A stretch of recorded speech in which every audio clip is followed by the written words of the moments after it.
Assalamualaikum. I will tell about ceramic. Ceramic is the name for some materials that are formed by the use of heat. A ceramic is a solid material comprising an inorganic compound of metal, non-metal, or metal-like atoms primarily held in ionic and covalent bonds. Characteristics of ceramic: high temperature stability, high hardness brittleness, high mechanical strength, low elongation under application of stress, low thermal and electrical conductivities, and chemical stability. Most ceramics are also non-magnetic materials, although ferrites, iron-based ceramics, happen to make great magnets because of the iron content. Many clay-based ceramic materials are hard, porous, and brittle. The study and development of ceramics includes methods to deal with these characteristics to accentuate the strength of the materials and investigate novel applications. Classification of ceramic. First, clay products. Structural. Examples: bricks, pipes, floor, and roof tiles. Whitewares. Examples: tableware, wall tiles, decorative art objects, and sanitary ware. Second, abrasive. Example: sandpaper. Third, cements. Example: construction bricks. 4. Refractories, steel and glass making crucibles. 5th, glasses. Example: optical. 6th, advanced ceramic. Examples: sensors.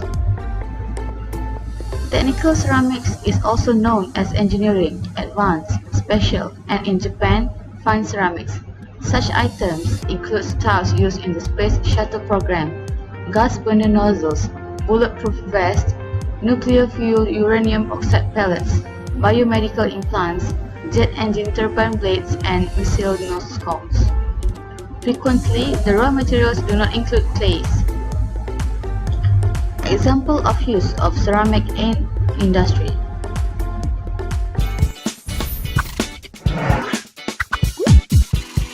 The ceramic mug.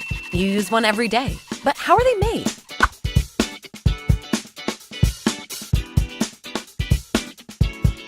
First, the raw material is fed into a grinder and pulverized into smaller, more manageable clay powder.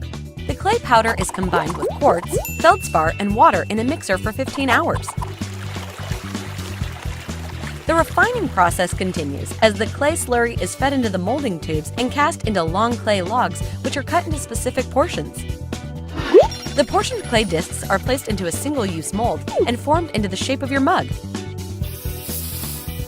Once dried, the cup is removed from the mold by hand and is ready for the next step. Handle application.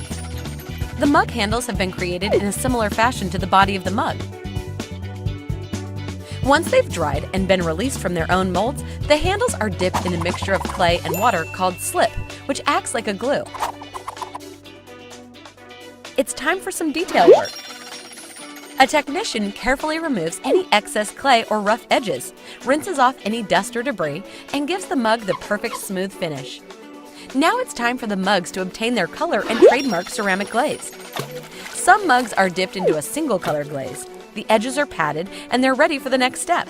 Other mugs require a bit more flair, such as a specially painted rim or a different colored interior and exterior.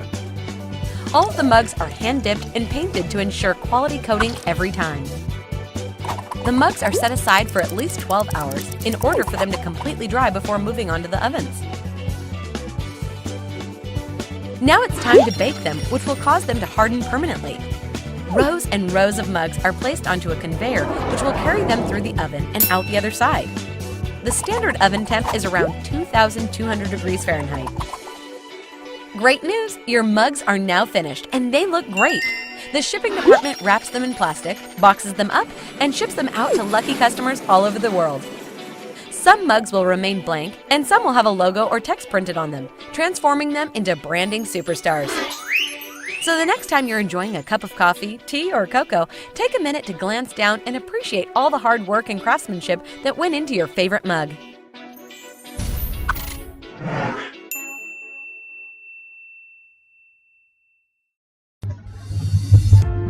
Advantages of ceramics. harder than conventional structured metals, low coefficient of friction, extremely high melting point, corrosion resistance, low density, extreme hardness, inexpensive, easily available, and glazed ceramic does not stain.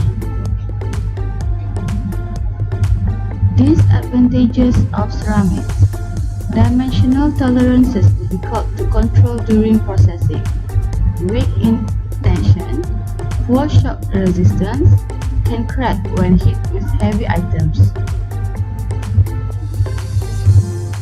Why do ceramics and metals behave differently?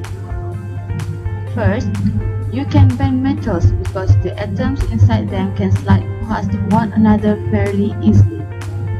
Second, in a ceramic, the atoms are tightly bonded. If you apply too much force, the only thing a ceramic can do is break apart. The energy has nowhere else to go. Third, in metals, there are free electrons, flow to carry heat and electricity. That's why metals are good conductors.